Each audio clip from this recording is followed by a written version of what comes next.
আসসালামু আলাইকুম। আশা করি আপনারা সবাই ভালো আছেন। এই তো আমার বড় ছেলেকে দিয়ে রান্নাঘর মুছাইতাছি। কারণ দেশের যে পরিস্থিতি, আমার বড় ছেলে কোনো কাজ করতে চায় না। ও খুব দুর্মুষা, দেখেন ওকে দিয়ে রান্নাঘর মুছাইতাছি।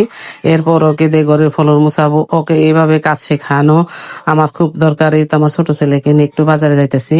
এর জন্য বললাম বড় ছেলেকে যে তুমি একটু রান্নাঘরটা পরিষ্কার করে রাখো, কারণ আমরা নতুন বিল্ডিং এ এখনো উঠিনি। এই তো বাজারে প্রচন্ড গরম, আর বাড়িতে তো আসিয়া দেখি কারেন্ট নাই। এইভাবে তো কারেন্ট না থাকলে আসলে দেশ অচল না হলে দেশের মানুষ অচল হয়ে যাবে। অতি শীঘ্রই সবাই দোয়া করেন আল্লাহর কাছে যেন কারেন্টের ব্যবস্থা তাড়াতাড়ি ভালো হয়ে যায়, তা না হলে মানুষের অনেক দুর্ভোগ বেড়ে যাবে। এই তো বাজারে থেকে প্রচন্ড গরম, আর গরমের কথা কি বলবো, বাজারে তো আমরা দুইবার শরবত খেয়েছি, তবুও যেন আত্মা ঠান্ডা হয় না।